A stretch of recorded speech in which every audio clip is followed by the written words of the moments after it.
guys, here we are at one of what I think is the greatest lakes that we have in the whole United States, and it's Grand Lake of the Cherokees right here in northeast Oklahoma. I've had some phenomenal events, won the Bassmaster Classic here. My son's won a couple state championships here, him and his partner Grady Vogel. The lake is roughly right over 45,000 acres, has over 1,300 miles of shoreline. Grand Lake's formed by, really three rivers that come into it, three major rivers. You got the Spring River that comes out of Kansas, you've got the Neosho River that comes out of way over in Kansas, then you got the Elk River that comes out of Missouri.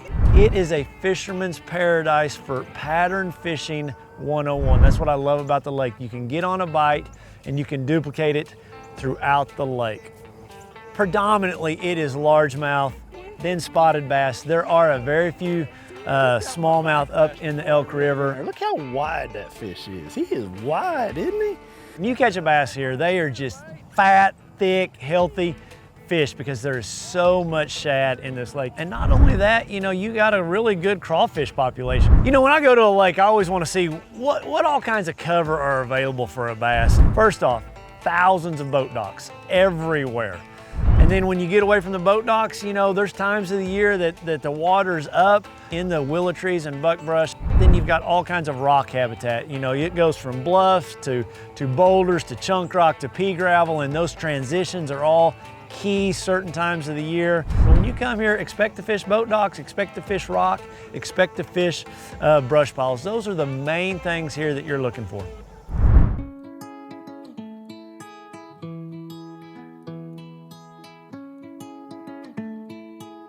Right here in Grove, there's 2 or 3 different hotels.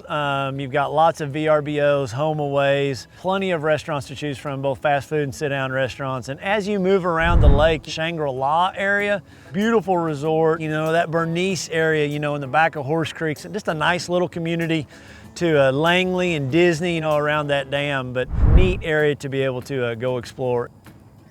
One of the greatest things about Grand Lake is there's boat ramps all around it. The biggest, grandest one of them all is right here at Wolf Creek. It can park 500 vehicles. They've got all kinds of docks, all kinds of ramps. You've got some boat ramps in Horse Creek. You've got the Twin Spillways boat ramp. If you want to get away from all the big cruisers and the summer hoopla on this lower end, you put in up there at Twin Bridges.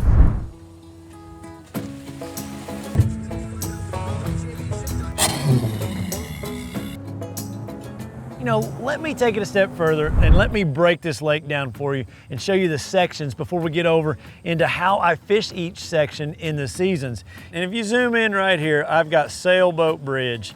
And from here up is what I call the river section. This is the Elk River coming in. You get up here, this is the Spring coming in, and then this is the Neosho coming in. This 20-mile section here, I consider the river section. Then from Sailboat Bridge to Horse Creek, that section right there is what I call the midsection. If I had to pick one section to fish the rest of my life, that would be the section that has the most spawning habitat. When you look at the reds, it's got the most flats, thus gonna house the most amount of bass. Then from Horse Creek to the dam, that's the lower end. That's the cleanest, clearest water, but it really comes into play at certain times of the year too, so don't write that off.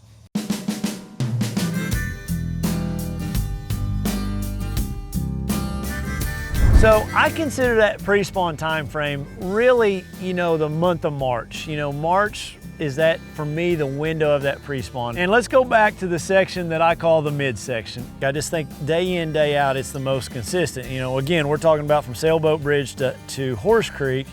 If I had to pick one area out of all this to focus some time on pre-spawn, it's going to be either Honey Creek or Horse Creek. So when you look at Horse Creek, there's all kinds of corners right here. With this bluff end, you got some corners here that are going to lead back into the spawning flat, corner. And then this bridge back here, that's just a perfect man-made structure there as a corner that you'll want to fish. And another example of corners, if I came over here to Honey Creek, these points all on these different bluff ends, those are all the perfect corners that you want to look for when fish are staging, when they're pre-spawn, stuff just like those 3 right there. That's all gonna be great, great spots that you can go look for those pre-spawn fish. Looky here. Come here, you big old pre-spawn girl.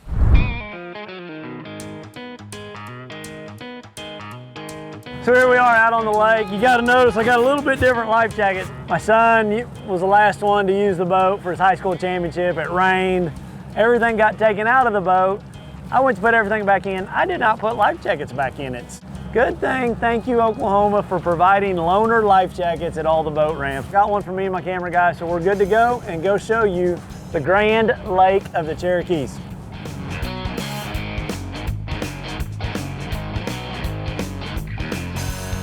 Grand Lake's got all kinds of bluffs, and when you're looking for that pre-spawn spot where that bluff ends and transitions into a pocket, a spawning pocket especially, that's the places that I want to look for that pre-spawn bite. With those are the places those fish are gonna stage up before they go in those pockets and spawn.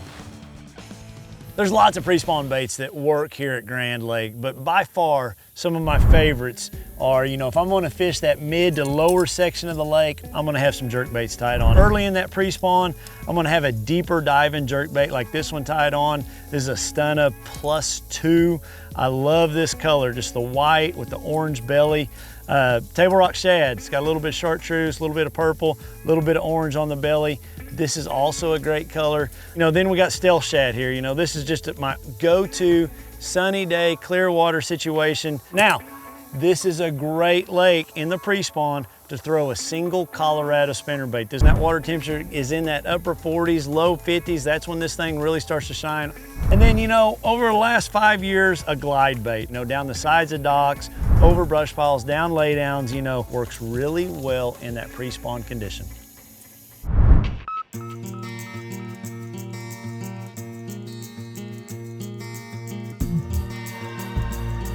So the spawn here at Grand Lake, it's really gonna start, you'll start seeing some of that the 1st of April, but I would say the middle to the end of April, it is 100% happening, and it can last all the way through the month of May. If you're a sight fisherman, obviously you can go sight fishing. That's probably not what everybody wants to do. So another technique or another way to attack the lake is just to go fish those pea gravel areas where those fish spawn. Couple examples of that. If you take any pocket, let's just zoom into this pocket right here. It's gonna have some pea gravel banks, towards the back half of that pocket. That's the kind of stuff I'm looking for. Just stuff where it's a little bit flatter. On this sea map here, the color changes to red. When you come over here to Honey Creek, another great creek that you can do some of this. Just these pockets here are gonna be really protected from that north wind, and they're gonna spawn right there on the sides, in the back, behind those docks. Those are gonna be some great areas to go look and catch some spawning fish.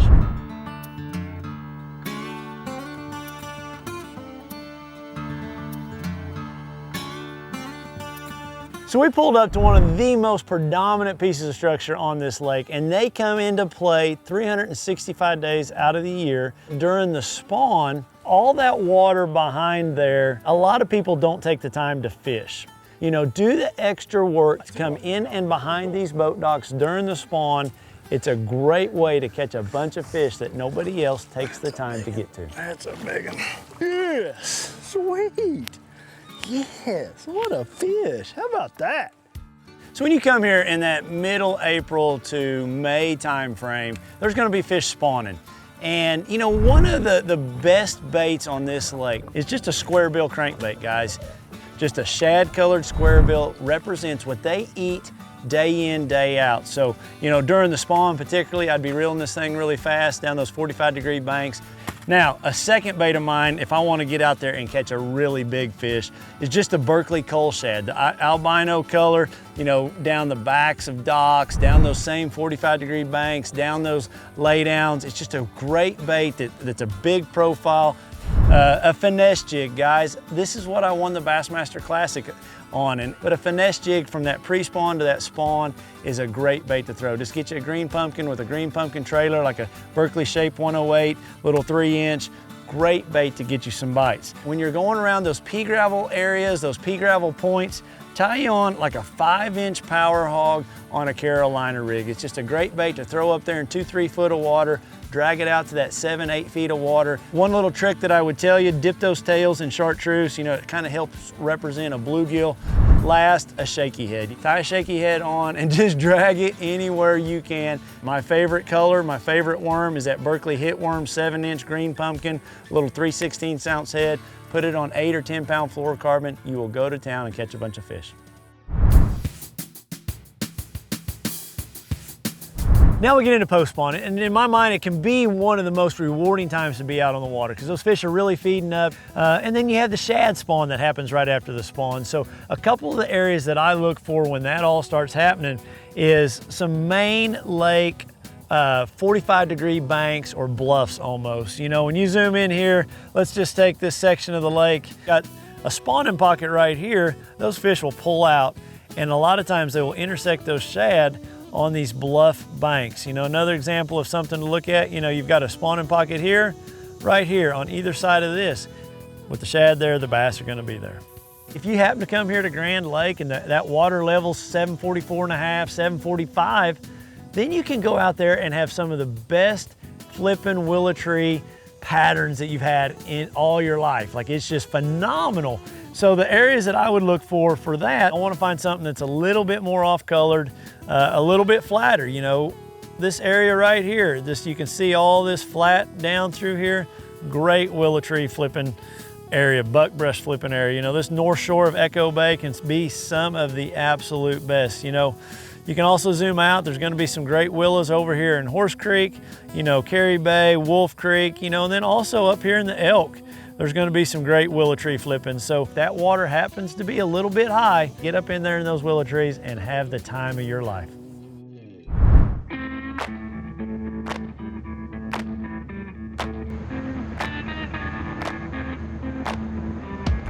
So this is a great area right here. I've got a small spawning pocket back here that then comes and transitions into a big main lake bluff.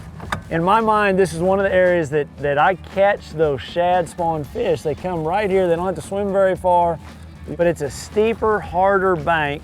But for me, the biggest fish are always chasing the shad spawn out here on the main lake, and in particularly these main lake bluff ends.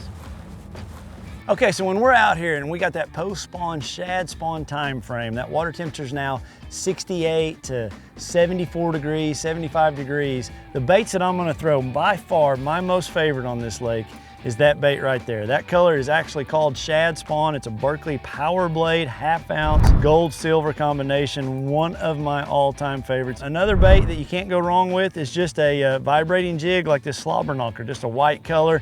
I would use this one a little bit more in that dirtier water.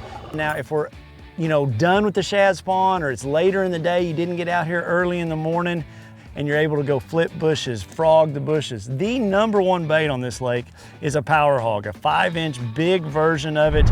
As I get down the lake, the water's cleaner. I'm gonna have like this California 420 color. I'm gonna put about a 3/8 ounce weight on that so I can get it back in those bushes. Another bait that I'm gonna throw a lot this time of year is just a Swamp Lord popping frog. The brown one right there represents a perch, but those are the baits that I'm gonna throw that time of year when that water temperature is in that range and those fish just got done spawning.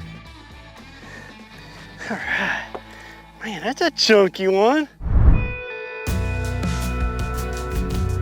Probably one of my most favorite times of the year is summertime fishing here on Grand Lake. You know, the reason I like it so much is those fish really group up. So it really starts to happen the end of May, you know, all through June, July. A couple of things that I keep in mind is I really pay attention to the watercolor. The cleaner the water, the deeper I'm gonna have to be. It can be 16, 18, 20, even out to 25 feet if that water's really clear. Another thing that I really pay attention to is the water flow. How much water is going through the lake? If you're fortunate enough to be here and we've got, you know, 10,000, 13,000, 15,000 cubic feet going through the lake, that's really gonna stack them up more on the main lake stuff. If you don't happen to have water going through the lake, then I'll venture more back in the creeks. A couple of areas that I would look if I was to come out here during that time of the year. So I would definitely start on the midsection to lower end for this time of the year. And the stuff that I'm looking for is, you know, more main lake. You know, like this point sticking out at the mouth of a spawning pocket is a prime example. It's actually facing upstream, looks like it's got a house foundation on it. You know, some of these points out here like this that stick out towards the river, they're flat and then they drop off really, really quick. I'm gonna idle around on these, you know, till I see them on my Lowrance, and then I'm gonna turn around and I'm gonna catch them.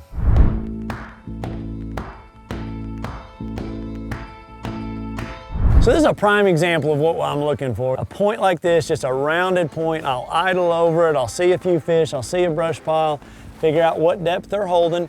As you move up the lake, it's gonna be a little shallower. As you move down the lake, it's gonna be deeper. It's all dictates the water clarity and what depth the shad are holding at.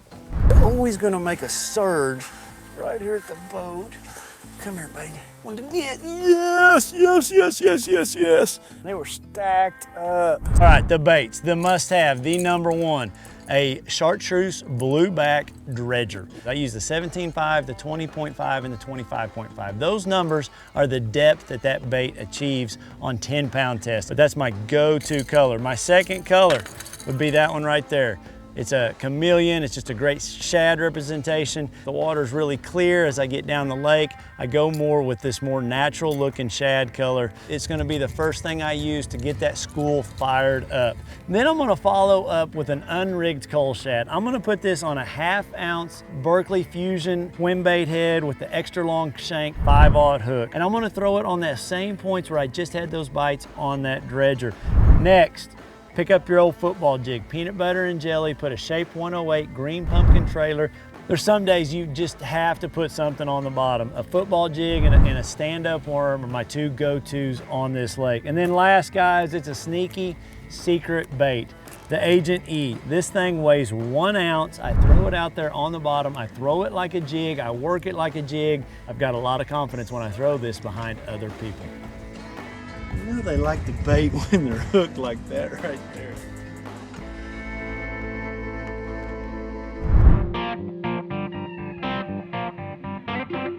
As we transition from summer to fall, one of the greatest things about it is you'll start to have the lake to yourself. You know, I really think that fall really starts, you know, the end of August, 1st of September, and it's gonna go all the way through December. You know, the first part of that, the water's still gonna be really warm. Fish are gonna be suspended.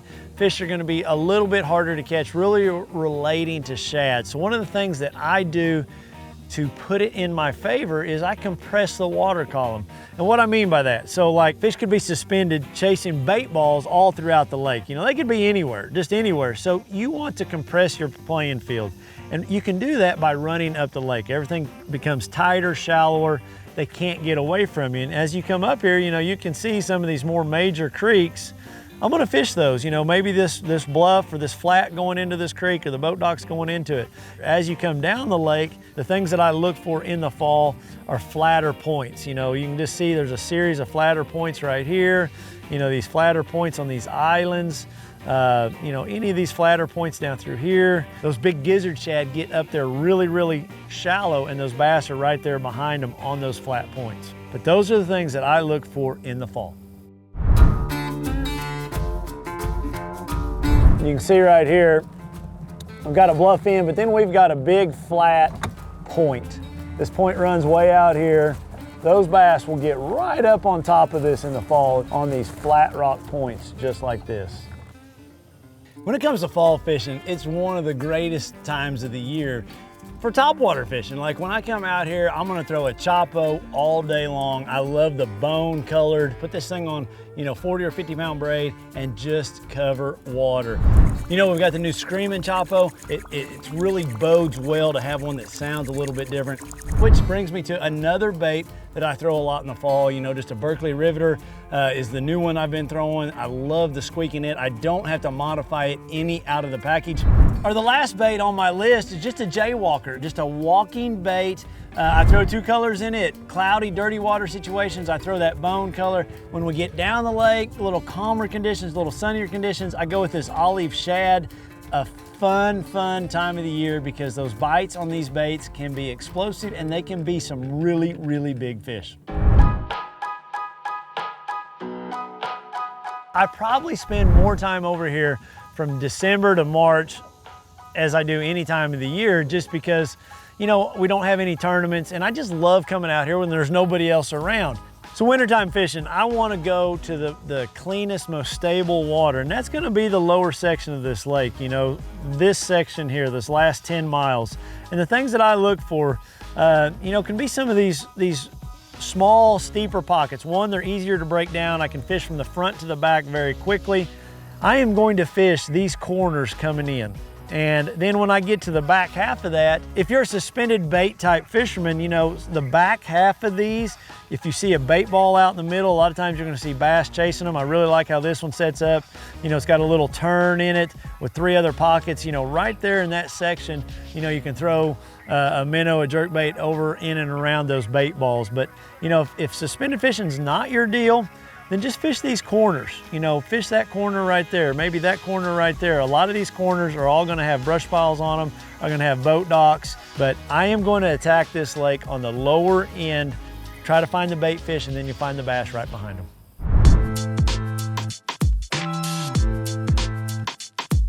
One of the areas that I really like to look for in the winter time is deeper, narrower pockets. When I say deeper, I want a pocket that carries some depth to the back where it narrows down, you know, 30, 35, 40 feet before it just runs out of water. And then I want it to be in a predominant wind. So if you've had the wind out of the south for a week, I want one that south wind's blowing in. If the wind's been out of the north like it is a lot in the winter, then I want one that north wind's blowing in. But this pocket right here sets up prime. I've got deep water. I'm 35, 40 feet out here, you know, then it's gonna shallow up. That little stretch right there, I would start idling and looking for bait balls in the wintertime where those shad stack up in the back of these pockets. Wintertime fishing, you know, Grand Lake, you have it all to yourself. You don't have the jet skis, the pleasure boaters, and very few fishermen are out here. My #1 bait that I use day in, day out is just a Berkeley Stunna +2. This is the Blue Vapor OB, by far my most favorite color. If I got some clouds or a little bit more stained, I'm gonna go with the hanky panky color. It's just a white with an orange belly. Now my next best bait is going to be throwing the new drip minnow or the drip swimmer. You know, the drip swimmer would be also double as on an Alabama rig. A lot of people out here throw an Alabama rig. And then just the drip minnow. The difference is it doesn't have the swimming tail. I'll put this on anywhere from an 1/8 up to a 1/4 ounce head spinning rod, and I'll shake it over the tops of those fish, over those bait balls, over those brush piles, and get those fish to come out. Black shad for more stained water, cloudy situations, blue liner, clear water, sunnier days. And then last, I always have a jig tied on. This is that same 1/4 ounce jig that we talked about during the spawn. What I do different in the wintertime, I just go something a little more subtle. This is just a Pit Boss, a little 3-inch green pumpkin Pit Boss. It doesn't have as much action. Throw this in and around docks, those 45-degree banks, down those bluffs. You can get some big bites on this bait in the wintertime. Another pattern in the winter is boat docks. And in particular, when you go to choose a boat dock, you know, I'm gonna fish a bunch of boat docks going in a smaller pocket. But you know, if you have one on a point, if you have one on a bluff end, if you have the very last one in a dock, or if all else fails, find one that has the OU flag on it. Those are good boat docks, boomer sooners.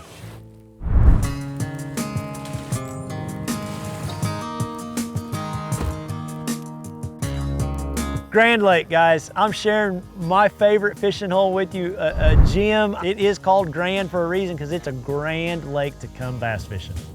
The native son gets it done. Your 2016 Geico Bassmaster Classic champion, Edwin Evers.